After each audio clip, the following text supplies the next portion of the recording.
Class 10th के chapter number 4 quadratic equation के साथ आए हैं और इसकी हम 2 क्लासेस पहले भी कर चुके हैं। हमने अपनी पिछली क्लासेस में यानी कि क्लास नंबर 1 और 2 में देखा कि क्वाड्रेटिक इक्वेशन क्या है, क्या उसकी स्टैंडर्ड फॉर्म होती है, हम उसको कैसे पहचानें। और इस चैप्टर में हम क्वाड्रेटिक इक्वेशंस को यानी कि 2 डिग्री जिस इक्वेशंस का हो उसको हम क्वाड्रेटिक इक्वेशन कहते हैं, उसकी स्टैंडर्ड फॉर्म हमने पढ़ी है, उसको सॉल्व करने के बारे में पढ़ेंगे कि उसको हम किन किन मेथड से सॉल्व कर सकते हैं, उसके सॉल्यूशन यानी कि जो वेरिएबल यूज उसमें हो रहा है उसकी वैल्यू हम किस किस तरीके से फाइंड करें। तो हमने अपनी पिछली क्लासेस में 2 मेथड्स के बारे में पढ़ा है। इस चैप्टर में क्वाड्रेटिक इक्वेशंस को सॉल्व करने के 3 मेथड है, उसमें से मिडिल टर्म स्प्लिट मेथड और कंप्लीटिंग स्क्वायर मेथड हम पहले कर चुके हैं और मैंने इस चैप्टर की NCERT की एक्सरसाइज के क्वेश्चन लेने की कोशिश की है।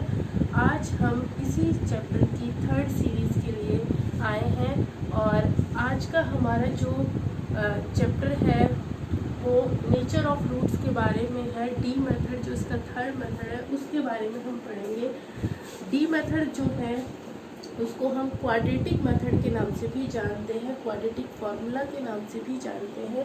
और इसमें जो क्वेश्चन होंगे वो नेचर ऑफ रूट के बारे में सबसे पहले क्वेश्चन आएगा एक्सरसाइज 4.3 और 4.4 को हम आज डिस्कस करेंगे।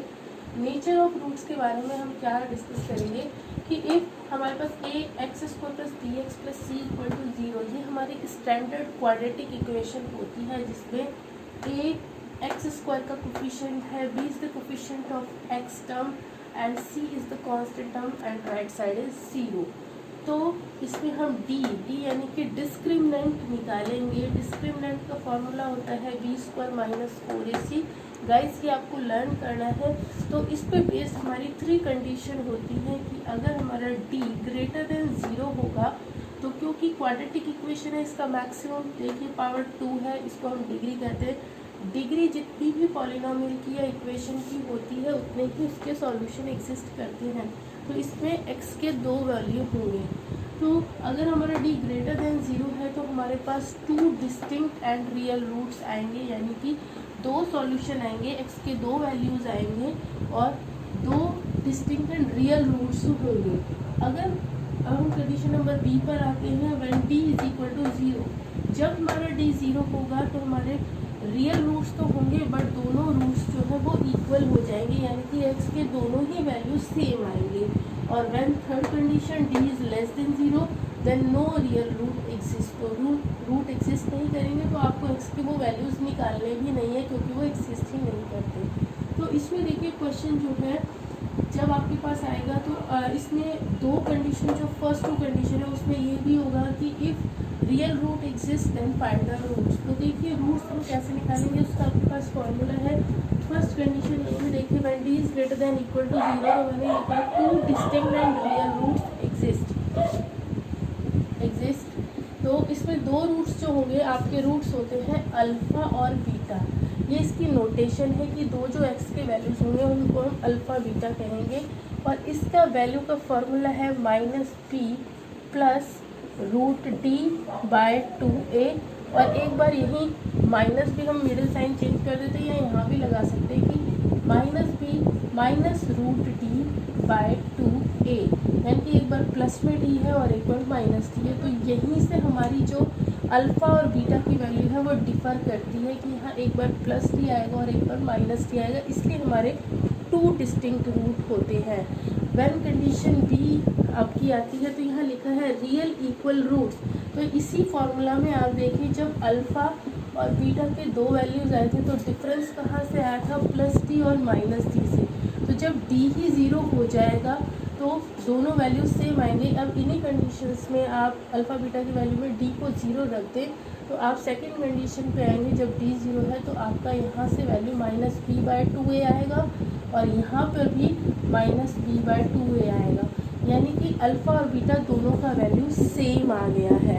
तो इसीलिए यहाँ लिखा है रियल इक्वल रूट्स दोनों रूट्स आपके इक्वल होंगे। तो आपको पूरा फॉर्मूला भी लगाने की नीड नहीं है। जब आपका डी 0 होगा तो आप डायरेक्ट -b/2 ये फॉर्मूला लगाएंगे। और जब d <0 होगा तो कोई भी रियल रूट एग्जिस्ट ही नहीं करेगा। तो अब हम आगे क्वेश्चन की हेल्प से इसको समझने की कोशिश करते हैं। देखिए क्वेश्चन हमारा इस तरह से होगा कि find the nature of roots of quadratic equation and find the roots. तो सबसे पहले हमें इक्वेशन के जो रूट्स हैं उनका नेचर फाइंड करना कि वो किस तरह का होगा। तो ये हमें डी पर डिपेंड करता है। तो सबसे पहले इक्वेशन को देखते हुए उसके कोफिशिएंट्स लिखें। एक्स स्क्वायर का कोफिशिएंट हमारा ए होता है, ये नोटेशन है। तो यहाँ पे A is 2, B is -3, X का coefficient and C is 5। Now find D. D का वैल्यू होता है बच्चों b² - 4ac। तो आप डी फाइंड करेंगे b², b इज़ -3 तो -3 का स्क्वायर करें -4 multiply by a is 2 and c is 5। तो 2 multiply by 5। Now this is equal to negative number का स्क्वायर करने पर हमेशा पॉजिटिव आता है। तो 3 मल्टीप्लाई बाय 3 इज़ 9 -4 2 ज़ा 8 एंड 8 5 ज़ा 40। तो हमने ये देखा कि ये हमारा प्लस माइनस माइनस करके 31 आया और d 0 से लेस देन है, नेगेटिव है।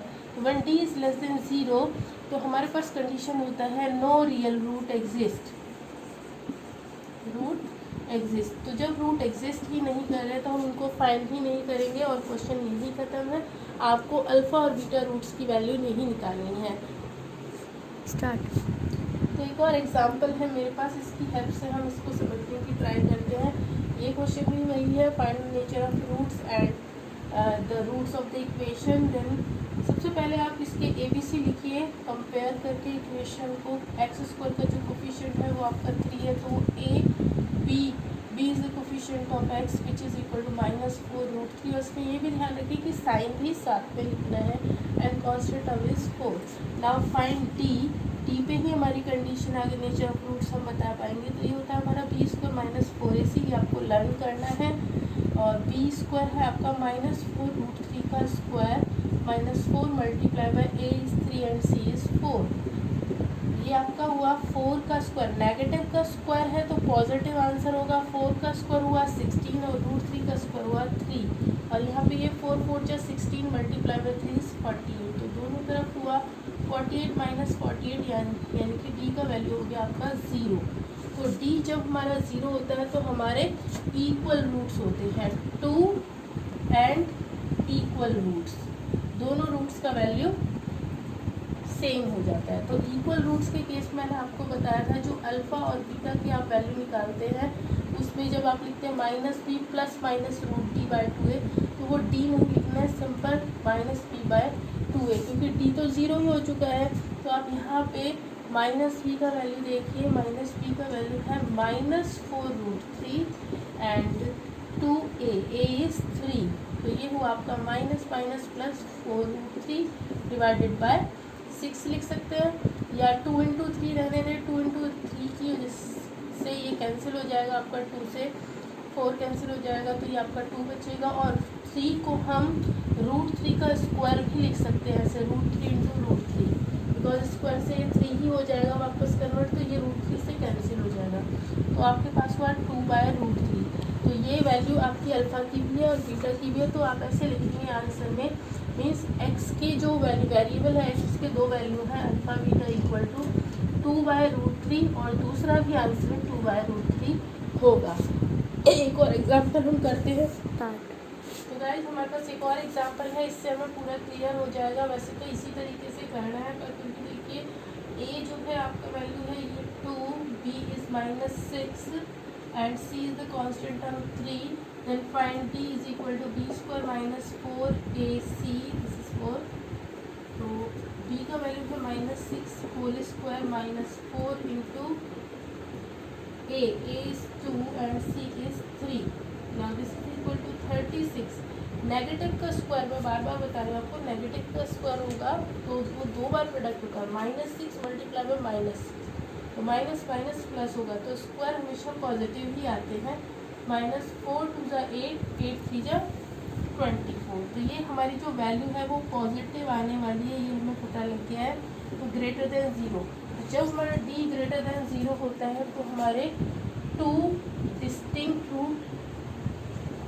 Distinct and real root exist करते हैं, तो हमारे पास दो वैल्यूज होंगी वेरिएबल एक्स की, जो भी वेरिएबल हमारा इक्वेशन में है, तो अल्फ़ा और बीटा दो वैल्यू आएंगी, minus p plus root t by 2a और minus p minus root t by 2a, ये दो वैल्यूज होंगे।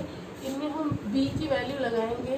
b की वैल्यू है हमारे पास -6, तो -6 प्लस अंडर रूट 12, क्योंकि b का वैल्यू 12 है, 2 इंटू a का वैल्यू है आपके पास 2। सेम यहाँ पे भी आपको लिखना है -6 माइनस रूट 12 बाय 2 इंटू 2। तो आपका पहला वैल्यू हो गया +6 प्लस 12 का जब हम प्राइम फैक्टराइजेशन करेंगे तो वो होगा 2 × 6 और 6 का 2 इंटू 3 बाय 2 इंटू 2। तो मैं इसको कर लेती हूँ, ये सेम लिख दूँगी 6 प्लस इन दोनों में से 2 की पेयरिंग होके बाहर आएगा ये टर्म, और 2 इंटू 2, इन दोनों में से 2 हमने कॉमन लिया तो ये हुआ 3 प्लस रूट 3 बाय 2 इंटू 2। तो 1 2 कैंसिल हो जाएगा, तो हमारा एक आंसर हुआ 3 प्लस रूट 3 बाय 2। ये ऐसे भी हो सकता है, और इसमें से रूट 3 कॉमन भी आ सकता है कि रूट 3, ये 3 को रूट 3 का स्क्वायर लिख सकते हैं, तो रूट 3 प्लस 1 बाय 2। तो ये हमारा एक वैल्यू होगा। और दूसरा पैरेलल वैल्यू जो हमारा बीटा का वैल्यू है वो होगा रूट 3, बस साइन बीच में माइनस का होगा, ये मिडिल साइन। तो ये दोनों हमारे वैल्यूज़ होंगे। तो गाइस ये इस तरीके से हम नेचर ऑफ रूट्स फाइंड करते हैं, और ये ही हमारा क्वाड्रेटिक फॉर्मूला भी है। अब इस चैप्टर में आपके जो है वर्ड प्रॉब्लम्स रहते हैं। वर्ड प्रॉब्लम्स इसी तरह के प्रॉब्लम्स होते हैं, बस वो वर्ड प्रॉब्लम्स है, तो उनको हमें पहले क्वाड्रेटिक इक्वेशन फॉर्म करना है, पर सॉल्यूशन तो इन्हीं मेथड से होगा, मिडिल टर्म स्प्लिट मेथड से या कंप्लीटिंग स्क्वायर से या डी मेथड से। अब मैं जो इसकी सीरीज़ की क्लास नंबर 4 लेके आऊँगी, उसमें हम वेरिएबल, इस इक्वेशन में कहीं ना कहीं एक वेरिएबल होगा, जैसे कि कोफिशिएंट हो गया इसका, इसको k या p कुछ वैल्यू दे देंगे, तो उसकी वैल्यू कैसे फाइंड हम करते हैं, उस पर बेस्ड हमारी क्लास नंबर 4 होगी। तब तक के लिए नमस्कार।